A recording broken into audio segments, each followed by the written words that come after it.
Hello and welcome to Lost Love Chronicles. My wife suggested we celebrate our anniversary at her family's remote cabin. On the drive up, my 9-year-old daughter quietly passed me a note. "Dad, turn around now." I made up an excuse to stop at a gas station. In the restroom, she pulled out my wife's hidden second phone. What I saw made my stomach turn. Cyrus Monroe wiped sweat from his brow, surveying the foundation of his latest build. At 42, his hands bore the rough marks of a man who built everything he had from nothing. The Denver sun was relentless when his phone buzzed. "Monroe Construction," he answered, voice calm but commanding the tone that earned him respect across Colorado. "Cyrus, we need to lock in our anniversary plans," Naomi said. 15 years deserves something special. He sighed, eyes on the skyline, the one he helped build. "I thought we agreed. Your family's cabin. Just us and the kids." I was thinking, maybe drop the kids at my sister's. Make it romantic. Her tone made him pause. 15 years with Naomi had given him instincts. Something was off. "No, the kids are coming," he said. "Sabrina's been counting the days, and Aiden needs time away from those screens." There was a brief silence. "Fine. I'll pack for 4, Naomi replied. As he hung up, Cyrus couldn't shake the unease gnawing at him. Over the past year, Naomi had changed. Small things that individually meant nothing, but together, they formed a troubling pattern: new clothes, late book club meetings, unexplained absences, and a growing emotional distance. That evening, Cyrus pulled into their upscale Cherry Creek neighborhood, a home he had partially built himself. Through the window, he saw Naomi on the phone in the kitchen, her back turned, laughing. A real laugh, one he rarely heard anymore. When she spotted his truck, she quickly ended the call. "Who was that?" he asked casually, setting his keys on the counter. "Veronica. Going over some details for when we get back from the cabin," Naomi answered, tucking a strand of auburn hair behind her ear. At 39, she still turned heads with her fitness model physique and calculated style. Cyrus nodded, not pushing further, despite the lie. Veronica was in Breckenridge this week. He knew because he had spoken to her husband, Brett, about a potential renovation job just hours earlier. He found Sabrina in her room, organizing her small backpack for the trip. His daughter looked up with serious brown eyes, so like his own. Sometimes, Cyrus felt she saw everything. "Daddy, can we go fishing at the cabin like last time?" she asked. "Absolutely, princess. Just you and me at dawn, like always." He ruffled her hair, noticing a drawing on her desk. It showed 4 stick figures standing together, with a 5th figure drawn faintly in the background. When he asked about it, Sabrina shrugged and quickly put it away. Aiden's door was closed, the sounds of his gaming headset filtering through. At 14, his son had begun to pull away, spending more time with Naomi and adopting her materialistic values. Cyrus knocked, but only received a grunt in response. That night, Cyrus lay awake next to Naomi, watching her scroll through her phone, a small smile playing on her lips. When she noticed him watching, she quickly set the phone face down. "What?" she asked, a defensive edge to her voice. "Nothing," Cyrus replied, "just thinking about the cabin. It's been a while since we were all there together." She murmured noncommittally, turning away from him.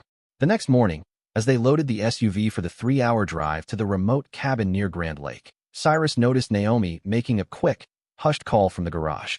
When she returned, she seemed distracted, repeatedly checking her phone. Sabrina, watching everything with quiet intensity, stuck close to her father. During a brief moment alone, as Naomi did a final check of the house, Sabrina whispered, "Dad, I don't think Mom wants to go to the cabin." "Why is that?" Cyrus asked. Sabrina hesitated, her voice soft. She told someone on the phone. "It's a complication." Sabrina's eyes, too perceptive for her age, held a silent question that Cyrus wasn't ready to answer. The drive up the mountains felt tense. Aiden sat quietly in the back seat, focused on his devices. Naomi kept checking her phone, even though the signal was bad. Cyrus didn't say a word, gripping the steering wheel tightly and watching everything around them. What really got to him wasn't just the fear of being betrayed, it was the sinking feeling that his whole life might be based on something shaky and unreliable. The winding mountain roads grew narrower as Cyrus's SUV climbed toward Grand Lake. Naomi had become increasingly agitated as cell service faded, checking her phone compulsively at every curve. "Maybe we should have gone to Cancun instead," she said, breaking an hour-long silence. "This place is so isolated." Cyrus's eyes flickered to the rearview mirror. That's the point of a getaway, isn't it? To disconnect. In the back seat, Sabrina met her father's gaze in the mirror, a silent communication passing between them. She had been unusually quiet, her small notebook on her lap, where she'd been scribbling instead of playing her usual card games. Aiden pulled one earbud out. "How much longer?" "I'm starving." About 40 minutes, Cyrus replied. Well, stop at the general store first and stock up before we head to the cabin. Naomi's phone chimed with a text, a brief moment of service. Her reaction was subtle but unmistakable. A quick intake of breath, a flush creeping up her neck, fingers moving rapidly to reply before the signal disappeared again. Work? Cyrus asked casually. Veronica? Naomi lied smoothly, making sure we arrived safely. The family stopped at Willow Creek General Store, the last outpost before the remote cabin. While Naomi shopped for groceries with Aiden, Cyrus checked their fishing gear outside the store. Sabrina approached him, glancing around to ensure they were alone. Dad, she whispered, I need to tell you something. Cyrus crouched to her level. What is it, princess? Sabrina's eyes darted toward the store. Mom has another phone. I saw her hiding it in her toiletry bag. A cold weight settled in Cyrus's stomach. Are you sure? Sabrina nodded solemnly. She doesn't know I saw. She uses it when she thinks no one's watching. Before Cyrus could ask more, Naomi and Aiden emerged from the store with grocery bags. The conversation halted, but the seed of doubt had been planted. As they continued toward the cabin, Cyrus's mind raced with possibilities. None of them were innocent. The Preston family cabin sat nestled among tall pines, overlooking a serene lake. Originally a modest structure built by Naomi's grandfather, Cyrus had spent 2 summers renovating it into a comfortable retreat, with modern amenities while maintaining its rustic charm. It symbolized countless hours of his labor, a gift of love to a family he now feared was falling apart. After unloading the SUV, Cyrus announced, Aiden, help me check the generator and water pump. Sabrina, you and Mom can get the beds made. Naomi frowned. Actually, I should start dinner. Sabrina can handle the beds. In the utility shed, Cyrus tried engaging with his son. How's school going? Still having trouble with algebra, Aiden shrugged, barely glancing up from his phone despite the lack of service. It's fine. You know there's more to life than that screen, Cyrus said, checking the generator oil. When I was your age. Yeah, I know, Aiden interrupted. You were building houses and working 2 jobs. We've heard it. The disrespect stung, but Cyrus recognized a deeper issue. Everything okay between you and your mom lately? Aiden stiffened. What's that supposed to mean? Nothing, just asking. Mom's cool. She gets me, Aiden muttered. Unlike some people. Cyrus let the comment slide, focusing on the task at hand while processing what this might mean. Had Naomi been turning their son against him? What else didn't he know? Dinner was a strained affair. Naomi seemed distracted, her attention divided between picking at her food and glancing out the window toward the lake. Cyrus noticed her checking her watch several times. Early appointment tomorrow? He asked pointedly. What? No, Naomi replied too quickly. Just thinking we should watch the sunset by the lake after dinner. Great idea, Cyrus agreed, watching her face fall slightly. Family tradition, right kids? Aiden groaned, but Sabrina's eyes lit up. Can we make esmores too? As they cleared the table, Sabrina slipped close to her father and quietly passed him a folded note. Their eyes met briefly before she turned to help Naomi with the dishes. Cyrus waited until he stepped outside onto the porch to unfold the note. In Sabrina's careful handwriting were 6 words that confirmed his worst fears. Dad, turn around now. Mom's lying. Cyrus's military training kicked in. Assess, plan, execute. He needed evidence before confronting her. He folded the note carefully into his pocket and rejoined his family, a calm mask hiding the storm inside. I think I left the fishing gear in the car, he announced. I'll grab it before dark. Outside, Cyrus circled back to peer through the cabin window. Naomi was checking her watch again, her expression anxious. He watched as she told Sabrina and Aiden she needed to use the bathroom, then slipped upstairs with her toiletry bag. Cyrus made his decision. Sabrina, he called through the screen door. Want to help me find the tackle box? His daughter was at his side in seconds. Once they were alone by the SUV, Cyrus knelt down. I need you to be honest with me. What else do you know? Sabrina's eyes welled with tears. Mom's planning something bad. I heard her talking to someone about meeting at the cabin. She didn't know I was listening. When was this? Yesterday. She said the cabin was perfect because you'd never suspect. Sabrina hesitated. Dad, there's more. I found text messages on her secret phone. She accidentally left it in the bathroom. It said they were going to tell you this weekend. Cyrus's heart pounded in his chest. Tell me what? That she's leaving with him. The betrayal cut deep, but Cyrus kept his composure for his daughter's sake. Sabrina, I need a favor. A big one. Can you help me? She nodded without hesitation. I'm going to tell Mom we need to drive back to town for something I forgot. I need you to find that phone and bring it to me. Can you do that? It's in her blue toiletry bag, the small zipper pocket, Sabrina whispered. I already checked. Cyrus stared at his daughter, impressed by her resourcefulness and saddened that she had been burdened with such knowledge. How long have you known? 3 months, Sabrina admitted. I tried to tell you, but you always said Mom was just busy with her new job. The realization that his 9-year-old had been carrying this secret alone filled Cyrus with guilt and determination. I'm sorry, Princess, but that ends today. Back inside the cabin, Cyrus announced that they needed to run to the general store for propane since the tanks were almost empty. Won't last the weekend, he added.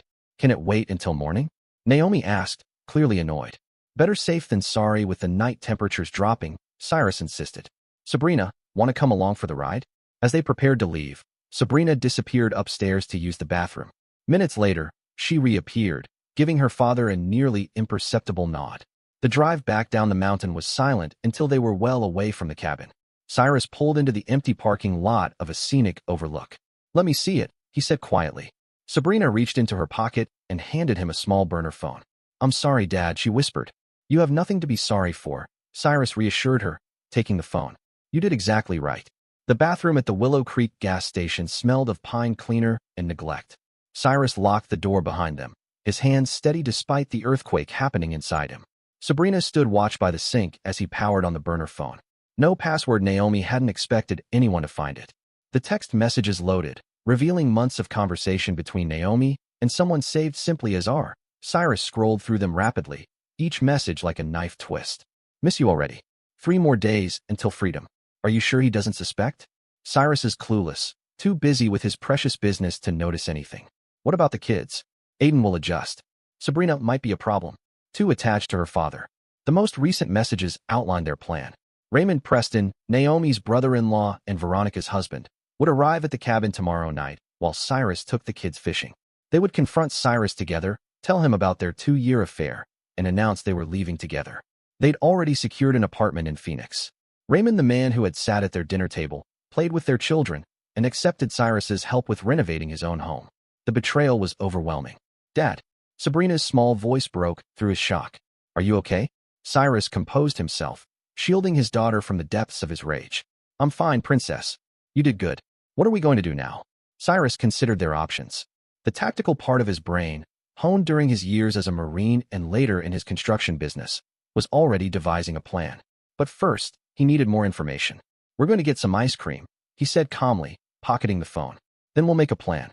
At the small diner next to the gas station, Cyrus bought Sabrina a sundae while he made 2 calls from his phone, stepping outside briefly. When he returned, his expression was controlled, revealing nothing of the storm inside. Sabrina, I need you to be brave a little longer, he said, sliding into the booth. We're going back to the cabin, and we're going to act like nothing's wrong. But with Mom and Uncle Raymond. I know, Sabrina interrupted, her voice small. But sometimes in life, you need to gather all the facts before you act. Cyrus leaned forward, his voice gentle but firm. This is important. Can you trust me? Sabrina nodded, her spoon pausing midway to her mouth. Are you and Mom getting divorced? Her question hit Cyrus like a punch to the gut. I don't know yet, he said quietly, his heart aching. But no matter what, you and Aiden will always be my priority. Understand? Back at the cabin, Naomi was pacing the living room. What took so long? She asked, noticing Cyrus's absence. I was about to call. She stopped, realizing how absurd the statement was, considering there was no service at the store. Cyrus lied smoothly. Had to wait for them to bring more propane from the back.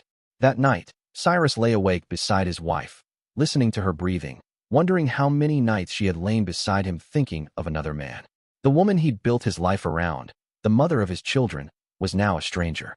The burner phone, hidden in his fishing tackle box, held not just text messages, but intimate photos, evidence of rendezvous in hotels, while Cyrus thought Naomi was attending client meetings for her boutique marketing job. Plans for their new life, funded by money from their joint accounts. Morning brought forced normalcy. Cyrus suggested taking the kids fishing at dawn as planned, but Naomi suddenly insisted on joining them, something she'd never done before. Since when do you fish? Cyrus asked, raising an eyebrow as he prepared the gear. It's our anniversary weekend. I want to try new things, she replied with a smile that didn't reach her eyes. Cyrus recognized the tactic. She was buying time, preventing him from being alone with the kids.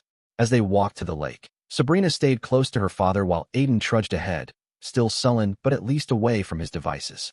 Cyrus noted Naomi checking her watch again. Expecting someone? He asked casually. Her head snapped up. What? No, just checking how much daylight we have. The fishing trip was cut short when Naomi claimed a headache. Back at the cabin, Cyrus watched as she took 2 aspirin and retreated upstairs to rest, though not before checking the hidden pocket where the burner phone should have been. Her momentary panic was only visible to Cyrus, who had been watching for it. "Kids, why don't you explore the trails a bit? Stay within shouting distance," Cyrus suggested once Naomi was upstairs. When they were gone, he made another call, keeping his voice low. "Delilah, it's Cyrus Monroe. I need that information now." "Yes, all of it." Delilah Frost, a private investigator Cyrus had hired after Sabrina's revelation at the gas station, had confirmed what the phone had suggested. The affair had been ongoing for 2 years. Raymond had been embezzling from his financial consulting firm to fund their planned escape. The most painful discovery was that Aiden knew not everything, but enough.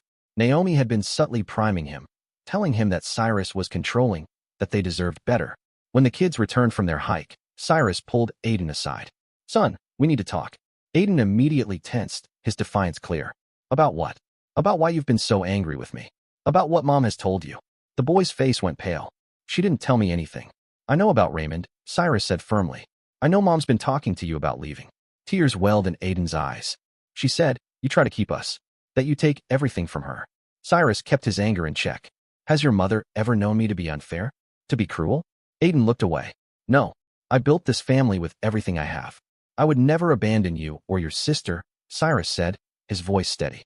He placed his hands on his son's shoulders. "But I need the truth. All of it." Slowly, Aiden revealed what he knew. Naomi had told him they would start fresh with Raymond, who would be a better match for their family. She'd promised Aiden a new school where he could reinvent himself, free from his reputation as the contractor's son. "Did she say when this was happening?" Cyrus asked. "After this trip," Aiden admitted. "She said we should enjoy one last weekend as a family. For memories." The sheer calculation of it all hardened Cyrus's resolve. His wife and her lover had planned not only to destroy his marriage, but to take his children and bankrupt him in the process. As evening approached, Cyrus noticed Naomi growing increasingly anxious. She kept glancing out the window toward the long driveway, then changed into a new outfit, applied makeup, and opened a bottle of wine, setting the stage. "Kids, time for a movie in the loft," Cyrus announced, giving them a significant look. "Big screen, popcorn, the works." Once they were upstairs, Cyrus poured himself a glass of whiskey and sat across from Naomi at the kitchen table. 15 years, he said quietly. 15 years, Naomi." She set down her wine glass, eyes narrowing. "What's that supposed to mean?" "It means I know," Cyrus said, his voice calm but dangerous in its restraint. "I know about Raymond. I know about Phoenix. I know about the money you've been moving from our accounts." Naomi's face cycled through shock, denial, and finally, cold calculation. "How long have you known?" "Long enough." The sound of tires on gravel interrupted them. Headlights swept across the cabin windows as a vehicle approached. "Perfect timing," Cyrus said, taking another sip of whiskey. "Right on schedule." Naomi stood abruptly. "Cyrus, let me explain." "Save it for the attorneys," he cut her off. "But first, let's welcome our guest, shall we?" The headlights illuminated the cabin windows as Raymond's Range Rover pulled up outside. Naomi's eyes darted between Cyrus and the door, panic creeping into her expression. "Cyrus, please," she began. "Please don't make a scene. Please let you destroy our family quietly." Cyrus's voice remained unervingly calm. A knock at the door. 3 confident raps. Cyrus stood, straightening his shoulders. "Should I get that? Or would you prefer to welcome your lover yourself?" The color drained from Naomi's face. "The kids are upstairs, watching a movie with headphones on. All part of the plan, right?" Cyrus moved toward the door. "Your plan was to have this conversation with me. Well, now we'll have it." He opened the door to reveal Raymond Preston, tall, tanned, and dressed in expensive casual attire that screamed more of aspiring wealth than actual success. For a brief moment, Raymond's practiced smile faltered as he saw Cyrus standing in the doorway instead of Naomi, but he quickly recovered. "Cyrus," he greeted, his voice steady. "I thought you'd be out with the kids." "Change of plans," Cyrus replied, stepping aside to let Raymond in. "We were just talking about you." Raymond walked in with the confidence of a man who thought he had all the power, the same kind Cyrus had seen in opponents who failed to realize they were already defeated. "Hello, Naomi," Raymond nodded, maintaining a casual facade. "Thought we agreed on timing." "She didn't have much choice," Cyrus interjected, his tone sharp. "Hard to coordinate when your burner phone goes missing." Raymond's eyes widened ever so slightly before his expression smoothed into indifference. "I don't know what you're talking about." Cyrus took his phone out of his pocket and threw it on the coffee table. "There are 2 years of messages that prove otherwise," he said. "Some of them pretty graphic." The room fell silent. What used to feel like a warm cabin now felt tight and suffocating. The 3 of them stood there, not saying a word, but the tension between them was thick. Naomi found her voice, switching from denial to a more measured tone. We didn't want it to happen this way. We were going to tell you tomorrow, properly, with dignity. Dignity? Cyrus scoffed, his laugh devoid of humor. Is that what you call planning to take my children across state lines, draining our accounts, turning my son against me? Raymond stepped forward, raising his hands in a placating gesture. Look, we should all calm down. We're adults here. These things happen, these things. Cyrus interrupted, his voice sharp and cold. You mean sleeping with your wife's sister? Stabbing your own brother-in-law in the back? That. Raymond clenched his jaw. Naomi and I didn't plan for this. It just happened. For 2 years, Cyrus interrupted, his anger mounting. With hotel receipts, secret phones, and an apartment lease in Phoenix. That's not just happening. That's calculated betrayal. A creak on the stairs interrupted them. Sabrina stood halfway down, her small face solemn. Dad, is everything okay? It's fine, Princess, Cyrus assured her. Uncle Raymond just stopped by to talk about some grown-up things. Head back upstairs, okay? Sabrina's eyes shifted between her parents and Raymond, understanding far more than a child should. I told Dad about the phone, she said to Naomi, her voice steady. I'm not sorry. Naomi blanched. Sabrina hesitated before heading upstairs. Cyrus gently intervened. I've got this, he said, as Sabrina reluctantly retreated. Turning back to the two adults, Cyrus's tone hardened. Here's what's going to happen. Raymond, you're going to leave. Naomi, you can go with him if you want, but the kids stay with me tonight. You can't decide that, Naomi protested. They're my children too. You should have thought about that before planning to take them to Arizona, Cyrus replied calmly. Don't worry. We'll sort out custody arrangements the proper way. Unless you'd prefer I call the police about the financial improprieties I've discovered. Raymond stiffened. What financial improprieties? The ones Delilah Frost documented, Cyrus said, referring to the private investigator. Transfers from Brookfield Investments client accounts to your personal offshore account. Did you think I wouldn't check thoroughly once I knew about the affair? Raymond paled. You're bluffing. Cyrus pulled out his phone, showing a series of transaction records. $300,000 over 18 months. Creative accounting, but not creative enough. Raymond was left speechless, the revelation sinking in. Naomi looked between the two men, her future crumbling before her eyes. You set us up, she accused Cyrus. This whole cabin trip was your idea. I just played along once Sabrina showed me what was really happening, Cyrus reminded her coldly. Raymond regained his composure, his anger replacing the shock. You can't prove anything without exposing your own investigation methods. Private investigators accessing financial records? That's not exactly legal either. Cyrus smiled thinly. I don't need to prove anything in court yet. Right now, I just need you both to understand the situation. You're not holding any cards here. He pulled another document from his jacket pocket. This is a record of every dollar removed from our joint accounts over the past year, funds that were contractually designated for our children's education and our business operations. Naomi's breathing quickened as Cyrus finished. I had every right to steal from your children. A judge might disagree, especially when they see the text messages discussing how to hide assets during the divorce you were planning. The cabin fell silent, except for the distant sound of the movie playing upstairs.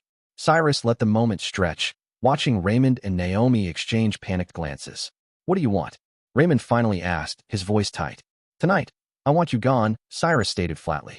Tomorrow, my attorney will contact you both with terms. Terms? Naomi echoed. For how this ends, Cyrus clarified. Because it is ending. Make no mistake. Raymond grabbed his car keys. This is, Naomi, get your things. We're leaving. The kids? She began. Stay with me, Cyrus said firmly. Unless you want the authorities questioning why you're fleeing across state lines with minors after withdrawing large sums of money.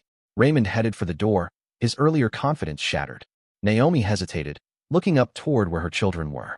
For a moment, Cyrus saw a flicker of maternal concern, quickly overshadowed by self-preservation. I'll call you tomorrow, she told Cyrus, grabbing her purse. This isn't over. Actually, it is, Cyrus replied.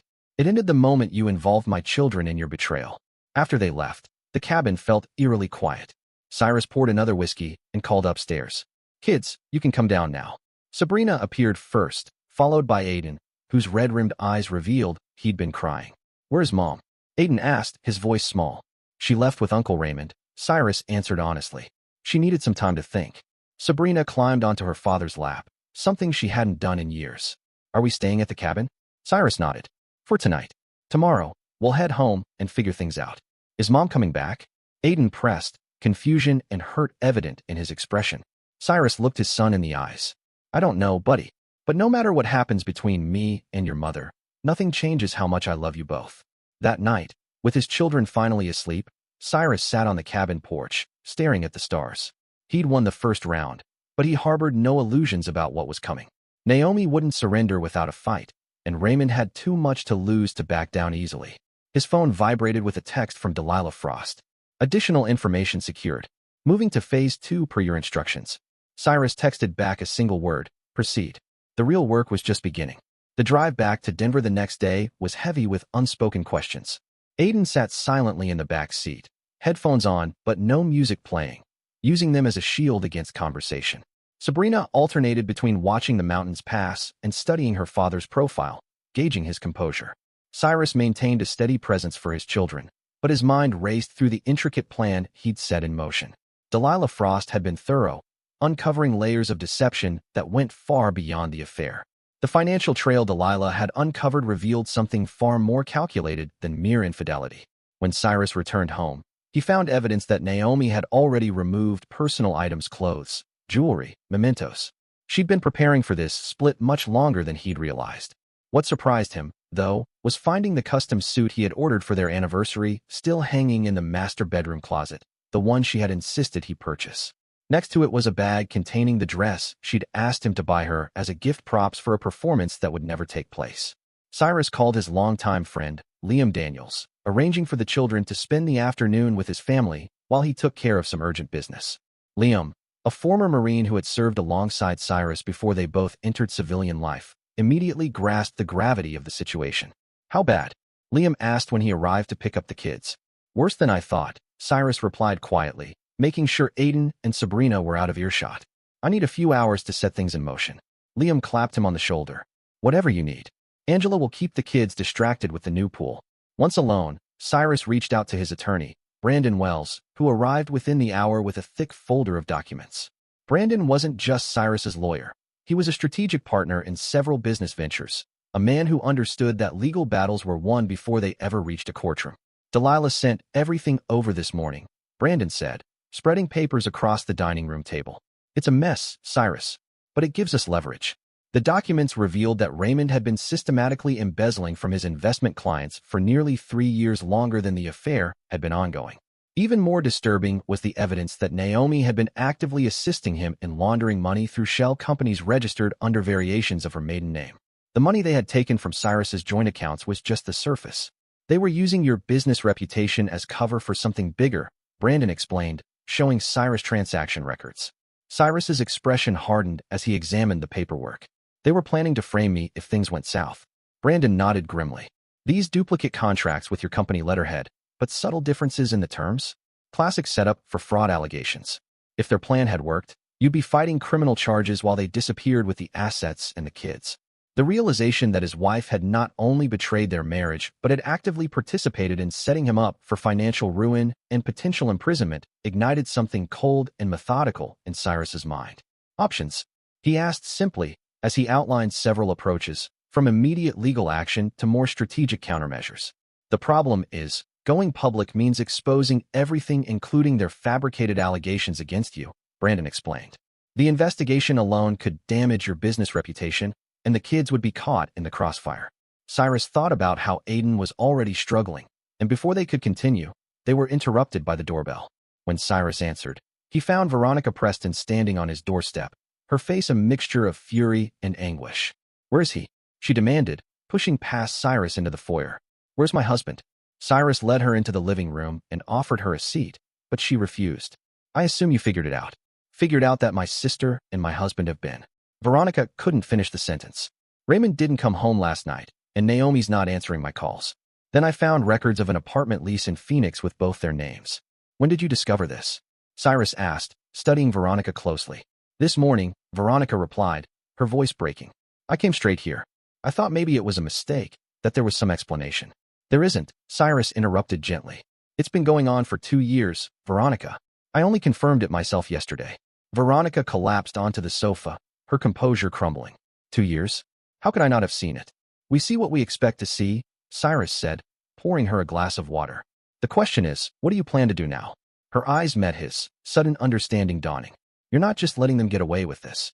"No," Cyrus confirmed. "I'm not. The conversation with Veronica revealed more pieces of the puzzle. She'd noticed financial discrepancies in their accounts months ago, but Raymond had dismissed her concerns with plausible explanations. She had also found hotel receipts for business trips that Raymond claimed were legitimate, but the same hotels were documented in the texts between him and Naomi. "I feel like such a fool," Veronica whispered. "All those times they were together while we were watching the kids, or working." Cyrus recognized the same pain. He felt the humiliation of being deceived by the people closest to them. What they did reflects on them, not us. After Veronica left, promising to consider Cyrus's proposal for a united front, he made another call, this time to Fletcher Boyd, his most trusted project manager. "Fletch, I need you to take over operations for a few weeks," Cyrus instructed. "Family emergency." "Everything okay, boss?" Fletcher asked, concern evident in his voice. "It will be," Cyrus replied. "But I need to focus on my kids right now." With the business temporarily handled, Cyrus retrieved the children from Liam's house. Sabrina ran to him immediately, wrapping her arms around his waist. Aiden hung back, uncertainty written across his face. "As Mom called?" he asked hopefully. "Not yet, buddy," Cyrus answered honestly. "But we need to talk about what happens next." That evening, Cyrus sat both children down and explained, as gently as possible, that their mother's choices meant their family would look different moving forward. He was careful not to demonize Naomi, despite his own feelings, knowing the children needed to process the situation without additional burdens. "Are we poor now?" Sabrina asked suddenly, catching Cyrus off guard. "No, princess. Why would you think that?" "I heard Mom telling Uncle Raymond that you'd have nothing left," Sabrina explained, her perceptiveness once again revealing how much she'd observed. "She said you'd lose everything." The innocent revelation of such callous planning only strengthened Cyrus's resolve. His children had been witnessing more than anyone realized, carrying knowledge no child should bear. "We're going to be fine," Cyrus assured them both. "I promise you that." Later that night, after the children were asleep, Cyrus received a text from an unknown number. "We need to talk. Meet tomorrow. Neutral location." It was from Naomi. Cyrus didn't respond immediately, instead reviewing the comprehensive strategy he and Brandon had developed. The next move was critical, not just for his retribution, but for protecting his children from the fallout. He finally replied with a time and location, a coffee shop in a busy shopping center where their conversation would need to remain civil. Then he called Delilah Frost again. "I need surveillance on a meeting," he instructed, "and I need to know who else Naomi contacts between now and then." Delilah's response was immediate and professional. "Already on it. Regarding the financial records you requested, we found the connection and are sending the details now." The information that appeared in Cyrus's inbox minutes later confirmed his worst fears. The betrayal went beyond personal infidelity. It was a calculated effort to destroy everything he had built, orchestrated by the woman who had once vowed to stand by him. Cyrus closed his laptop and walked to the window, gazing out at the quiet street where he had built his home and raised his family. The neighbors had no idea of the war being waged behind closed doors, the strategic moves and countermoves that would determine not just his future, but his children's as well. Tomorrow would mark the first public battle in what promised to be a long and complex campaign. But Cyrus had something Naomi and Raymond didn't: absolute clarity about what he was fighting for and what he was willing to sacrifice to win. As he turned from the window, his phone buzzed with a message from Brandon. "Documents filed. Clock starts tomorrow." Cyrus allowed himself a grim smile. Naomi thought she was setting up a negotiation. She had no idea she was walking into an ambush of her own making. The Denver Coffee Collective was buzzing with morning energy when Cyrus arrived 15 minutes early for his meeting with Naomi. He chose a table in the corner, visible enough to discourage a scene, but private enough for conversation. Delilah Frost sat 3 tables away, seemingly absorbed in her laptop, but strategically positioned to observe and record if needed. Cyrus spotted Naomi the moment she walked in. She had dressed carefully in a conservative blue dress, attempting to project an image of the wrong party rather than the betrayer. Her eyes scanned the coffee shop, momentarily widening when she noticed Delilah, then refocusing on Cyrus. "Who's your friend?" Naomi asked as she sat down, nodding toward Delilah. "Insurance," Cyrus replied simply. "You didn't come alone either," he added, subtly gesturing toward the window where Raymond sat in his Range Rover across the street, pretending to be on a phone call, but clearly watching the coffee shop. "Raymond is concerned for my safety," Naomi said defensively. "After how you behaved at the cabin." Cyrus interrupted. "Let's skip the performance. We both know why we're here." Naomi's carefully composed expression faltered before she regained control. "The children need stability. This hostile approach isn't helping anyone." "Interesting," Cyrus remarked, coming from the woman who planned to disappear with them to Arizona. He paused. But you're right about one thing. They do need stability. That's non-negotiable. Naomi leaned forward. I'm their mother, Cyrus. Courts favor mothers. Cyrus acknowledged her point. Courts do favor mothers. But they also take a dim view of parents involved in financial fraud and attempting to flee the state with children during divorce proceedings. The color drained from Naomi's face. You're bluffing. Cyrus slid a manila envelope across the table. These were filed with the court this morning, emergency custody petition based on flight risk and criminal investigation. Naomi opened the envelope with trembling fingers, scanning the documents inside. Her expression shifted from confidence to shock, then to calculation as she processed the legal maneuver. This won't stand, she said finally. We have explanations for everything. Character witnesses. You're just trying to intimidate me. Am I? Cyrus asked mildly. Page might interest you. The judge granted the temporary order. I have sole physical custody until the hearing next week. You can have supervised visitation until then. Naomi's composure cracked. You can't do this. The children need me. They needed you when you were planning to uproot them from their school, their friends, and their family for your affair, Cyrus countered. They needed you when you were willing to destroy their father to cover your tracks. It wasn't like that, Naomi protested, lowering her voice as nearby patrons glanced their way. Raymond and we fell in love. These things happen. Love doesn't involve embezzlement and fraud, Cyrus replied evenly, or setting up your children's father to take the fall for your crimes. Naomi's eyes darted around the coffee shop, calculating her options. What do you want, Cyrus? Money? The house? Name your price. The suggestion that everything his marriage, his family, his relationship with his children could be reduced to a transaction confirmed everything Cyrus needed to know about the woman he'd married. I want my children protected, he stated. I want what's rightfully theirs secured, and I want you and Raymond to face the consequences of your actions. Naomi's expression hardened. Raymond has connections. Powerful ones. You're just a contractor with some local success, Cyrus. Don't overestimate your position. Interesting you should mention his connections, Cyrus replied, sliding another document across the table. Like Senator Weber, whose campaign funds were among those Raymond misappropriated, or Douglas Hamilton at First Federal, who's already cooperating with investigators to save himself. The names visibly shook Naomi. How did you? She began. Delilah is very thorough, Cyrus explained, nodding toward the PI. And people like Raymond always leave trails when they think they're too clever to get caught. Naomi glanced toward the window, where Raymond was now standing beside his vehicle, watching intently. Her hand moved toward her purse. Before you text him to come rescue you, Cyrus said, you should know that Brandon Wells is meeting with the district attorney right now.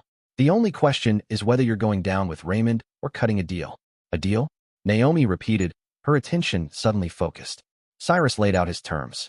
Naomi would relinquish primary custody, agree to supervised visitation until a psychological evaluation deemed it appropriate for more, surrender all claims to his business assets, and cooperate with authorities regarding Raymond's financial crimes. In exchange, Cyrus concluded, I won't pursue charges against you directly, provided the money taken from our accounts is returned specifically the children's college funds. Naomi stared at him, measuring his resolve. And if I refuse? She asked. Then the DA gets everything along with evidence of your active participation in the scheme. The text messages where you suggested using my business's cover, the forged documents with my signature that you notarized yourself. For the first time, genuine fear appeared in Naomi's eyes. You'd send me to prison? She whispered. The mother of your children? Cyrus reminded her. You were willing to send me there. The difference is, I'm offering you a way out for the kids' sake, not yours. The coffee shop had grown quieter, as if the other patrons sensed the gravity of the conversation happening in the corner. Naomi's phone buzzed with a text from Raymond, visible on the screen. Everything okay? It's your choice, Cyrus said, standing to leave. Brandon will contact your attorney with the formal offer. You have 24 hours before we proceed with the criminal complaint. As Cyrus walked past Delilah's table, he gave a subtle nod. She would monitor Naomi, tracking her next moves. Outside, Cyrus deliberately walked past Raymond's Range Rover, making eye contact with the man who had helped destroy his marriage. Raymond rolled down his window. This isn't over, Monroe. Actually, for you. It is, Cyrus replied calmly. The only question left was how hard she would fall. Back at home, Cyrus found Liam overseeing the children in the backyard. Aiden was showing an unexpected patience as he helped Sabrina learn to shoot baskets. His earlier sullen demeanor had been replaced by a moment of brotherly affection. How'd it go? Liam asked as Cyrus joined him on the patio. Phase 1 complete, Cyrus replied. Now we wait. The wait didn't last long. By evening, Cyrus had received calls from 2 attorneys, Naomi's hastily hired divorce lawyer, trying to negotiate better terms, and Raymond's criminal defense attorney asking about possible evidence. Cyrus directed both to Brandon Wells, maintaining the same disciplined approach that had served him throughout his career. When emotional decisions were needed, he made them with his children's long-term well-being as the only priority. 3 days later, the hammer dropped. Federal agents arrested Raymond Preston at his office, charging him with wire fraud, embezzlement, and money laundering. The news quickly spread throughout Denver's business community, including to Aiden, who found out from a text sent by a classmate before Cyrus could explain. The confrontation that followed tested Cyrus's determination to shield his children from the darker side of the situation. "You got Uncle Raymond arrested," Aiden accused, storming into Cyrus's home office. "Mom called. She said you're trying to destroy them because you're jealous." Cyrus set aside the contracts he'd been reviewing. "Sit down, Aiden." "No," Aiden shouted, tears welling up in his eyes. "You're ruining everything. Mom says once you calm down, we can all be adults about this. She says you're being vindictive." Cyrus's voice grew firm. "Sit down." Something in his father's tone broke through Aiden's anger. The boy dropped into the chair opposite Cyrus's desk, his teenage defiance battling with the respect he'd always felt for his father. "Uncle Raymond was arrested because he stole money from his clients," Cyrus explained calmly, "including your college fund. That has nothing to do with his relationship with your mother." "Mom says you're making it all up," Aiden countered, though with less conviction. Cyrus unlocked his desk drawer, pulling out a file and sliding it across the table to his son. "These are bank statements showing transfers from your education account to an offshore account. These are payments your mother authorized." Aiden stared at the documents, disbelief shifting into confusion. "But why would she?" "Because she and Raymond needed money to start their new life," Cyrus explained gently. "And they didn't plan on taking financial responsibility for you or Sabrina once they left." The boy's face crumpled as the truth began to sink in. "She told me we were all going to Phoenix," Aiden whispered, his voice cracking. "That you were trying to stop us because you were controlling." Cyrus moved around the desk, kneeling beside his son. "I would never stop you from seeing your mother, Aiden. But I will stop anyone your mother included from hurting you or Sabrina." For the first time since the ordeal began, Aiden broke down completely, collapsing into his father's arms. The walls of teenage independence crumbled as he sobbed against Cyrus's shoulder. "I thought it was your fault," Aiden choked out. "Mom kept saying if you weren't so obsessed with work, if you paid more attention to her." "Your mother made her choices," Cyrus said, holding his son tightly. "And now we all have to live with the consequences. But we'll do it together." That night, Cyrus received the call he had been waiting for from Brandon. "She's accepted the terms full custody to you, supervised visitation, financial settlement, as outlined. She's also agreed to cooperate regarding Raymond's case." "And Raymond?" Cyrus asked, bracing himself. "Facing 20 years, Brandon replied. "Unless he makes a deal, which seems unlikely given the evidence trail. His attorney is still trying to figure out how we got so much documentation so quickly." After hanging up, Cyrus sat on his back porch, watching the stars emerge in the darkening sky. The first phase of his plan had exceeded expectations, leveraging the legal system to deliver consequences his betrayers couldn't escape. But financial ruin and legal jeopardy weren't enough, not for what they'd done to his children, not for how they'd planned to discard him once he had served his purpose in their scheme. Cyrus's phone buzzed with a text from Delilah Frost. "Phase 2 preparations complete. Awaiting your signal." He typed back a single word: "Tomorrow." The trap had been set. Now it was time to spring it. 2 weeks after Raymond's arrest, the media frenzy had begun to die down. The financial scandal had made headlines across Colorado. Prominent investment advisor arrested. Wealthy clients defrauded. Connections to political figures exposed. Raymond remained in federal custody, denied bail due to flight risk after prosecutors revealed the Arizona apartment lease and evidence of inquiries about non-extradition countries. Naomi had retreated to a small rented condo across town. Her social media accounts, once full of carefully curated posts about their perfect family life, had gone silent. Her cooperation with authorities had spared her from criminal charges, but her reputation among their social circle was in ruins. The polished image she had maintained for years was shattered, exposing the manipulative person beneath. Cyrus, meanwhile, had kept a dignified silence, focused on stabilizing his children's lives and ensuring his business continued to run smoothly. To the outside world, he appeared as the wronged husband facing adversity with admirable restraint. Exactly the impression he wanted to give. Few realized that Cyrus was simply setting the stage for what came next. On a rainy Tuesday morning, Cyrus sat in Brandon Wells's office, reviewing the final paperwork for the divorce settlement. Naomi had given up nearly everything in exchange for immunity and a modest monthly stipend, enough for her to live a middle-class lifestyle far from the luxury she had grown used to, but better than a prison cell. She signed everything, and Brandon confirmed, sliding the documents across his desk. Full custody is yours, with supervised visitation twice monthly until the family court evaluator approves a change. All financial terms as we outlined. Cyrus nodded and signed where indicated. Any word from her attorney about the visitation schedule? Here's the interesting part, Brandon replied, leaning back in his chair. She's requested a delay for the first visit, claiming she needs time to process everything before seeing the kids. Processor failure, you mean? Cyrus said with a sly smile. Delay granted. The kids need stability right now, not her dramatics.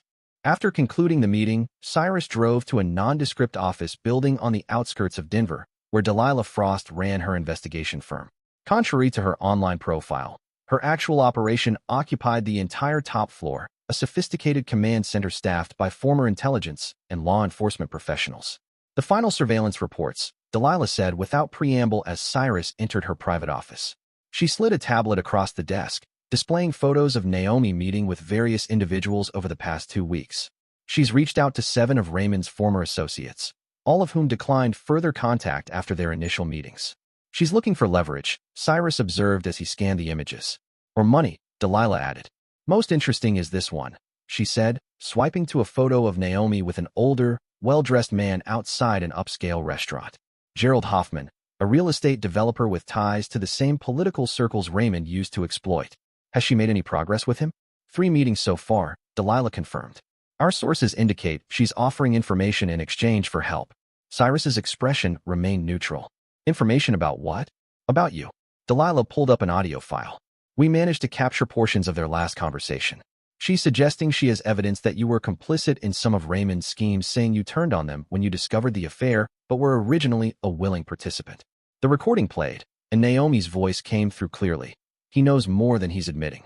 I can prove it if you help me get back on my feet. Cyrus listened without reacting outwardly, though internally, his anger sharpened into something colder. Even now, after everything, Naomi was trying to destroy him to save herself. She's desperate, Delilah commented, making claims she can't back up, but still, they could be damaging. Especially to the business. If clients get nervous, Cyrus replied. Delilah studied him closely. You anticipated this. I anticipated everything, Cyrus confirmed, including what comes next. From his briefcase, Cyrus withdrew a sealed envelope and placed it on Delilah's desk. This contains final payment for your services, plus the bonus we discussed. Your work has been exemplary. Delilah didn't touch the envelope. Phase 2 moves forward tonight. Yes, Cyrus replied simply. Everything is prepared. Delilah nodded and pulled up a detailed file on her computer. Your friend Liam has handled the physical arrangements as specified. The digital infrastructure is in place. Timing will be critical. It always is, Cyrus replied, standing to leave. One chance to do this right. That evening, Cyrus followed his usual routine with the children dinner at home, helping with homework, Sabrina's bedtime story, and a brief conversation with Aiden about his upcoming basketball tournament. The domesticity provided both cover and motivation for what would follow once the house was quiet. At precisely 11:30 p.m., after confirming both children were asleep, Cyrus went to his home office and initiated a secure connection on a laptop that wasn't connected to his home network. The screen displayed a simple interface with a countdown timer and the message, Operation Active, awaiting confirmation. Cyrus typed a 6-digit authorization code and pressed enter. The screen changed, now showing multiple video feeds. Naomi's condo exterior, the building lobby, and the hallway outside her unit. A separate window displayed a GPS tracker indicating Gerald Hoffman was at his home across town. Cyrus sent a text to an unlisted number, proceed. Minutes later, a maintenance van appeared on the condo's surveillance feed. 2 men in uniform exited, carrying toolboxes into the building. Cyrus watched through the lobby camera as they briefly spoke with the night security guard, who nodded and buzzed them through after verifying their credentials. These weren't ordinary maintenance workers. They were former military operatives now working in private security, associates of Liam's who specialized in discreet operations.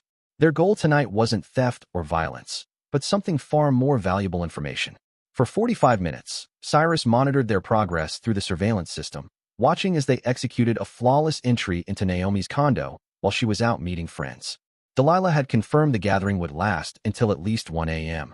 The men worked methodically photographing documents, cloning electronic devices, and installing nearly undetectable surveillance equipment before leaving with the same efficiency they'd arrived with. At 12:32 a.m., Cyrus's phone buzzed with a message, package secured.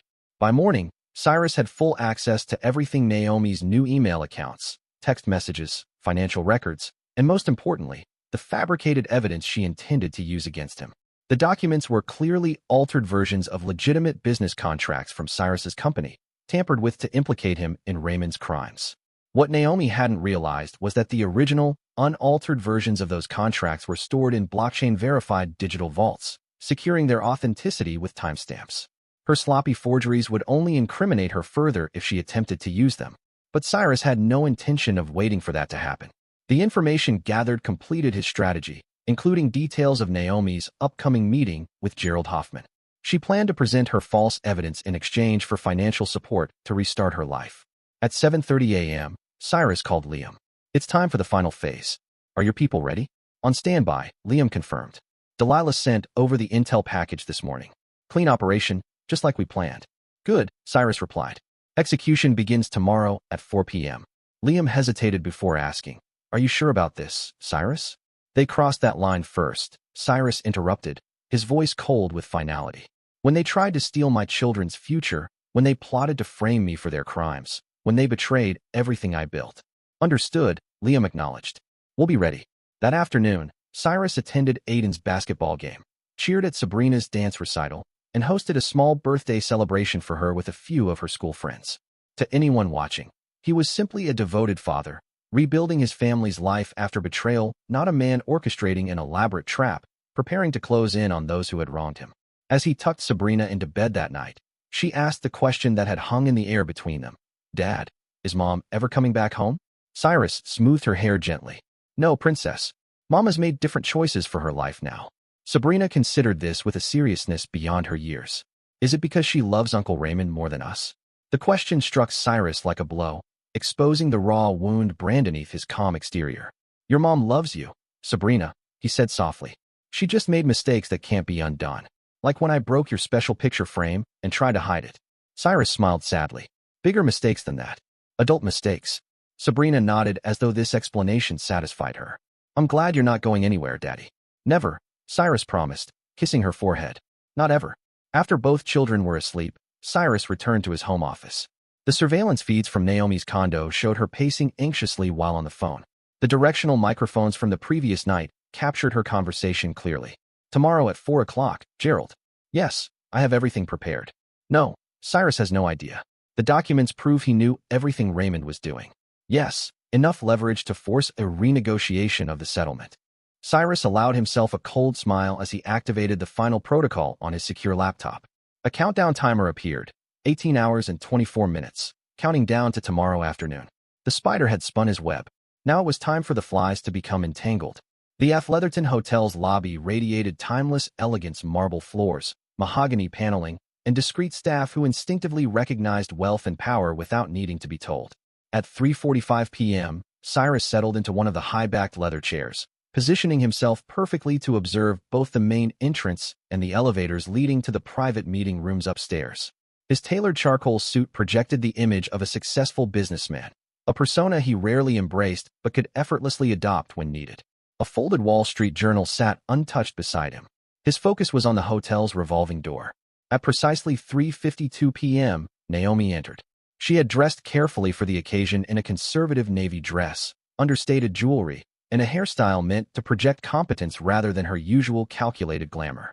The portfolio clutched in her manicured hands contained what she believed was her salvation documents implicating Cyrus and Raymond's schemes.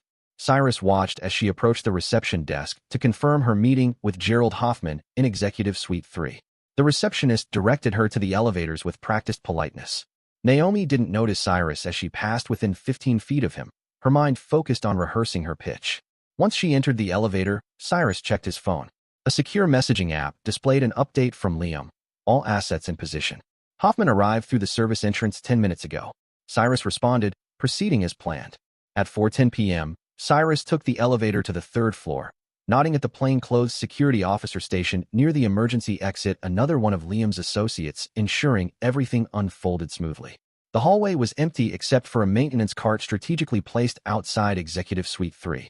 It appeared to be abandoned by hotel staff, but in reality, it contained surveillance equipment monitoring the meeting inside.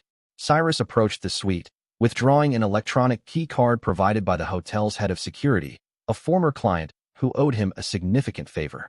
He paused, listening to the voices inside through an earpiece connected to the surveillance system.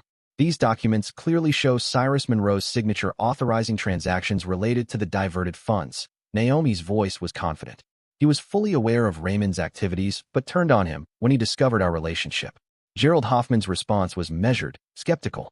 These are serious allegations, Mrs. Monroe. If authentic, they contradict the narrative that's been established in the media and with prosecutors. That's why they're valuable, Naomi pressed. Cyrus has cultivated this image of the wronged husband, the dedicated father, victimized by his wife and brother-in-law. These prove otherwise. And what exactly do you want from me in exchange for this information? Hoffman asked. Financial backing to restart my life, Naomi replied without hesitation. And your connections to force a renegotiation of my divorce settlement. The trap was set. Cyrus swiped the key card and entered the suite without knocking. Naomi's face shifted from shock to fear as he calmly walked into the room.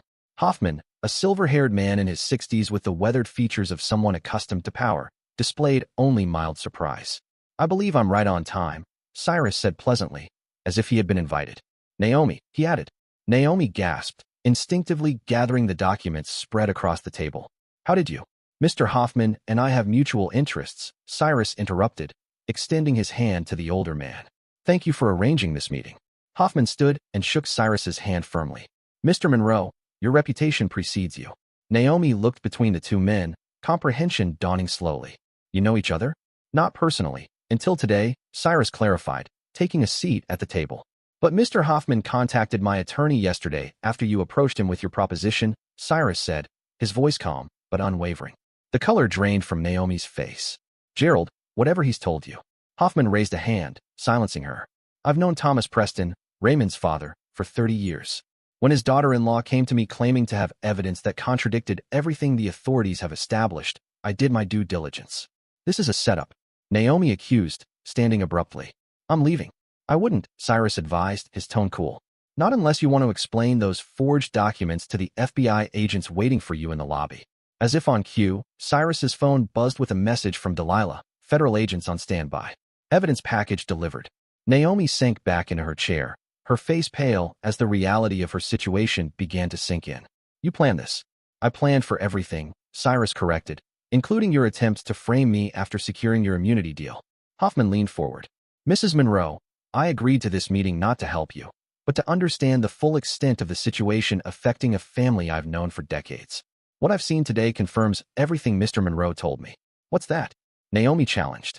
That you're willing to destroy anyone, Hoffman stated flatly, including the father of your children, to save yourself. He paused. The documents you presented are obvious forgeries. Coming here today wasn't just foolish, it's attempted fraud and a violation of your immunity agreement. Cyrus placed his own folder on the table.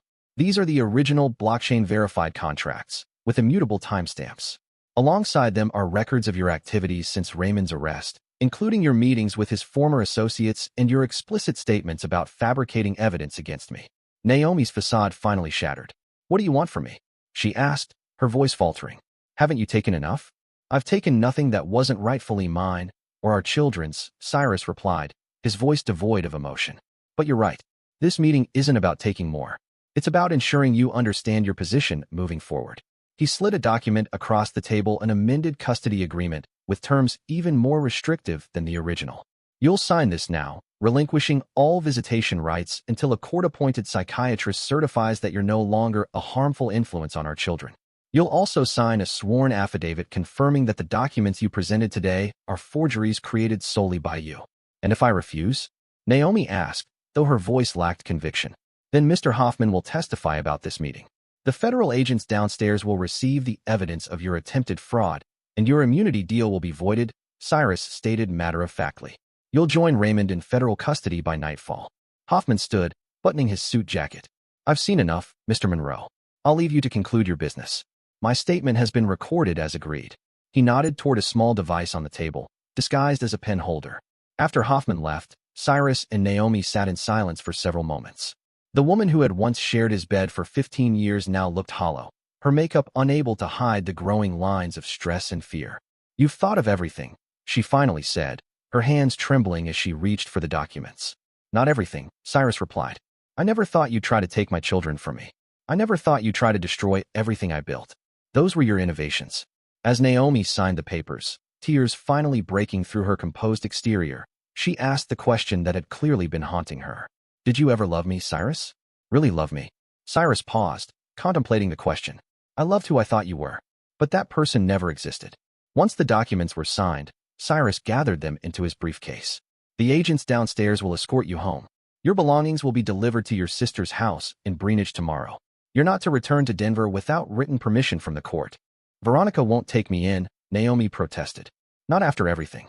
She's your sister, Cyrus replied coldly. And unlike you, she understands family loyalty. The arrangement is already made. As Cyrus turned to leave, Naomi made one final attempt. The children will ask for me. Sabrina will cry for her mother. Cyrus paused at the door, allowing himself a brief moment of genuine emotion. Yes, they will. And that pain, their pain that you caused, is something I can never forgive. Not if I lived 1,000 years. The hotel corridor was empty as Cyrus walked toward the elevator, his footsteps echoing on the marble floor. Inside, he allowed himself a moment to close his eyes, exhaling slowly, releasing the tension from the confrontation.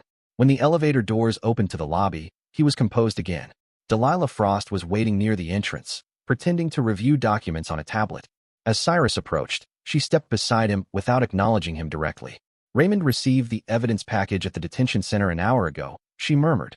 His attorney has already contacted the prosecutors about a potential deal. Too late, Cyrus replied, his voice barely audible as they crossed the lobby. The senator withdrew his support this morning. No deals. Outside, Liam waited by the car, opening the door as Cyrus approached. Once inside, as they moved through downtown traffic, Liam asked the question. Is it done? Cyrus nodded, loosening his tie. It's done. She's finished. And the children? Delilah asked. We'll never have to see her again unless they choose to when they're older, Cyrus replied. The psychiatric evaluation requirement ensures no judge will override it, given the evidence we've gathered. The car drove through the city toward Cyrus's home, where Mrs. Henderson, an older widow who cared for the children after school, would be preparing dinner with Sabrina helping to monitor Aiden's homework. As Denver's skyline faded behind them, Cyrus reflected on the past month, the discovery, the betrayal, the calculated response. He had dismantled the conspiracy against him, turning his enemies' weapons back on them. Some might view his actions as excessive, even cruel. But those people hadn't seen Sabrina's tears when she realized her mother was willing to abandon her. They hadn't witnessed Aiden's confusion and pain when he learned of the lies he'd been told. They hadn't felt the cold determination that comes from knowing your children's future had been gambled away by the people who should have protected them most. Any regrets? Liam asked quietly as they turned into Cyrus's neighborhood. Cyrus looked out the window at his home, the lights glowing warmly in the windows, Sabrina's bicycle propped against the garage door, and the basketball hoop where he and Aiden had begun reconnecting during evening games. Not a single one, Cyrus answered with absolute certainty. The spider had sprung his trap. The web had held. Justice cold, implacable justice had been served. 6 months later, Denver awoke to a crisp, clear morning. Sunlight sparkled on the fresh layer of snow that had fallen overnight. Cyrus stood by the kitchen window, coffee in hand, watching Sabrina and Aiden in the backyard as they built a snowman.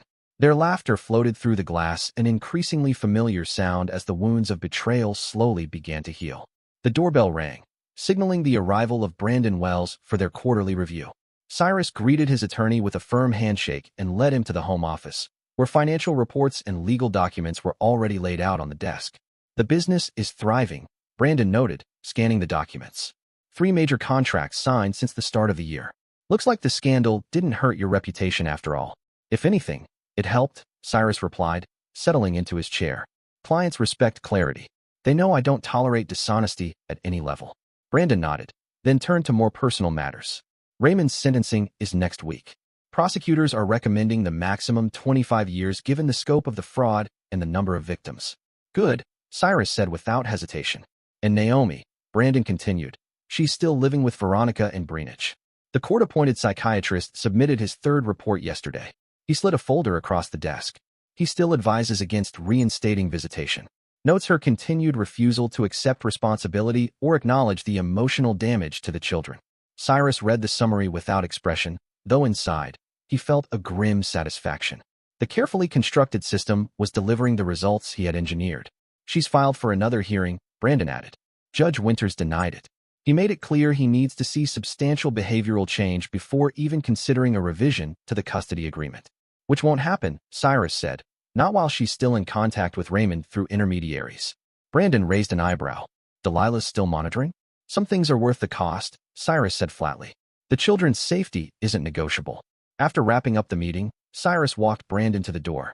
As they passed the living room, Brandon paused to glance at the family photos on the mantel, new images of Cyrus with the kids at various outings, their smiles broader, their eyes brighter than in the past.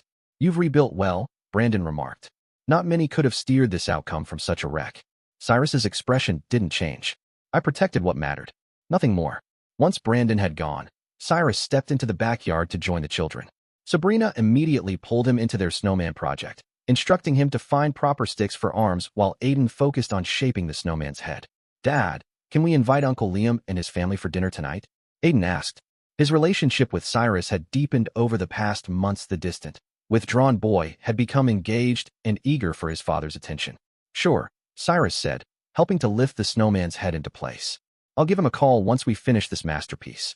Sabrina worked with quiet intensity, her creativity flourishing since the separation. The child therapist Cyrus had brought in observed how Sabrina processed her emotions through art and imaginative play, and how remarkably resilient she was. Dad, does Mom ever ask about us? She asked suddenly, catching Cyrus off guard. He crouched down beside her, choosing his words with care. She does. She asks the judge and the doctors when she can see you again, Cyrus said gently.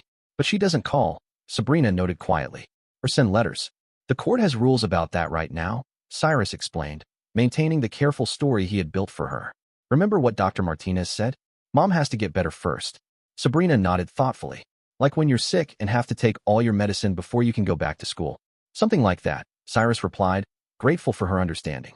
Aiden, now 14, wasn't so easily reassured. Later that evening, after dinner with Liam's family, he found Cyrus in the study reviewing blueprints for a new project. I read some articles online, Aiden said, not bothering with small talk. About Mom and Raymond. About what they did. Cyrus set the papers aside, turning his full attention to his son. I see. What do you want to ask? They stole money, Aiden said bluntly. From a lot of people. And they tried to blame you. Yes, Cyrus confirmed. That's exactly what happened. Aiden hesitated, then asked the question that had clearly been weighing on him. Would Mom really have let you go to prison? While she and Raymond took me and Sabrina to Arizona. Cyrus considered softening the truth, but he chose honesty instead. Aiden had earned that. The evidence suggests that was their plan. Yes. Aiden sank into the leather chair across from the desk, the weight of the confirmation settling over him. How does someone change like that? He asked. She was our mom. She used to make pancakes on Sundays. Help us with school projects. People are complicated, Cyrus said carefully. Sometimes they hide who they really are for a long time. And sometimes they change when they think they've found something they want more than what they already have. Did you hate her? Aiden asked quietly. When you found out. Cyrus paused, remembering those early days of shock and betrayal. I was angry, hurt, deeply disappointed.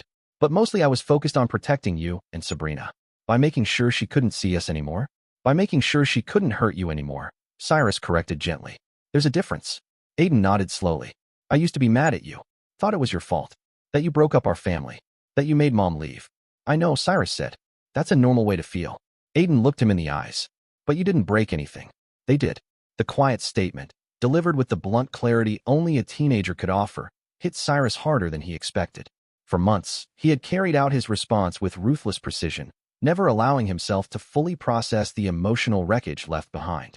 Aiden's simple words didn't offer forgiveness, not for Naomi, not for Raymond, but they sparked something else. A release. A loosening of the cold fury that had kept him locked in place. Thank you, Cyrus said quietly. Later that night, after both kids had gone to bed, Cyrus sat outside on the back porch, braving the cold beneath a sky of scattered stars. His phone buzzed with a message from Delilah Frost. Final surveillance contract expires tomorrow. Renew? Cyrus stared at the screen for a long moment. For half a year, he had kept tabs on Naomi's every move, partly for security, partly as the last hold on a situation that had once threatened to unravel his entire world. Finally, he typed his response. No renewal needed. Final report is sufficient. It wasn't forgiveness. Cyrus Monroe did not forgive betrayal. But it was something else. The quiet acknowledgement that the war was over. And he had won. Naomi and Raymond would never recover from the devastation Cyrus had orchestrated. Their punishment would persist, even without his continued involvement. The following morning brought grim news. Raymond Preston had attempted suicide in his prison cell after learning that his final appeal for leniency had been denied. He survived the attempt, but would remain under medical supervision in the prison's infirmary until his sentencing. Liam delivered the update, but Cyrus's expression remained unchanged, as it had throughout the long ordeal. "Keep me updated," was all he said. Later that day, at the construction site of his latest initiative, a community center partially funded from his own pocket, Cyrus walked the grounds with quiet satisfaction. The foundation had been poured with precision, and the structure was steadily rising against the cold Colorado sky. Fletcher Boyd approached, hard hat tucked under his arm. "Structure's looking good, boss. We're ahead of schedule, whether or not." "Excellent," Cyrus replied with a nod. "The children's wing is the priority. I want the roof sealed before the next storm hits." As they moved through the site, discussing logistics and material deliveries, Cyrus felt something he hadn't in months: genuine interest. The single-minded focus he had maintained during the long campaign of justice and retribution had drained him. Now, that energy could be repurposed for building, not dismantling. That evening, as Cyrus helped Sabrina with a sprawling science project, a model of the solar system that had completely taken over the dining room, his phone rang.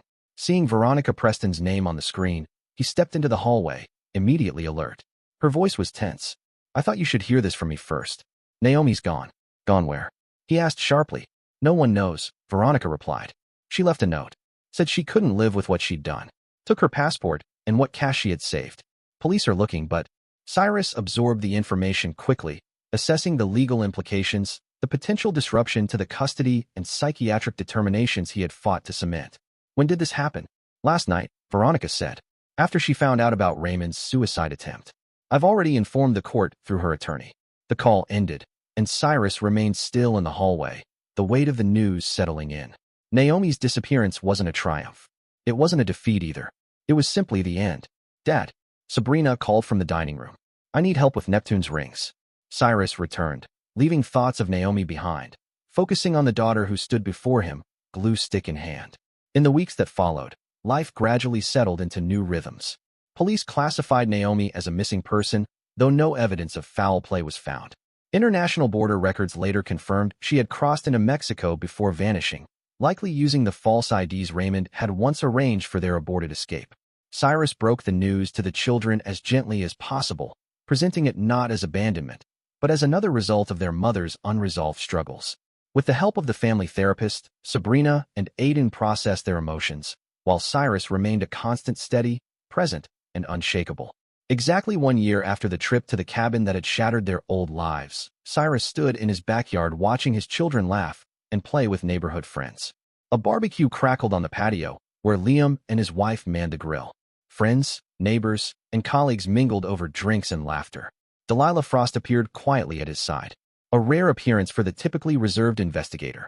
Delilah noted the change with a glance toward Aiden, now laughing easily with a group of friends, a stark contrast to the angry, withdrawn boy he'd been just a year earlier. "Quite a transformation," she observed. "Children are resilient when they have stability," Cyrus replied. "And their father?" she asked, her tone probing. "Is he resilient too?" Cyrus paused, considering. "I've been called many things: ruthless, unforgiving, cold, but never weak." "That's not what I asked," Delilah said quietly. Before he could respond, Sabrina came running up to show him her latest drawing, a family portrait of the three of them beneath a brightly shining sun. Cyrus accepted it with a smile, genuine warmth softening his features. "I'm exactly who I need to be," he told Delilah. "Someone who protects what matters, whatever it takes." As the evening came to a close, the sun dipped below the Denver skyline, casting golden shadows across the yard where a new chapter of life had taken root. Guests said their goodbyes, the children tidied up without protest, and the house soon settled into its peaceful routine. Later, alone in his study, Cyrus opened a drawer containing the final surveillance report on Naomi, the last remaining thread of a woman who had nearly destroyed everything he loved. After a brief hesitation, he fed the documents into the shredder, watching silently as they turned to irretrievable fragments. It wasn't forgiveness. Cyrus Monroe did not forgive betrayal, but it was an acknowledgement that justice, precise, unrelenting, and final, had been served. The past had been put in its place. Ahead lay the future, and Cyrus turned toward it with his children at his side. It would be built with the same care and clarity that had guided his vengeance. Some might call it merciless. He called it justice. Cold justice. Dear listeners, please share your thoughts in the comments section below, and don't forget to like, share, and subscribe.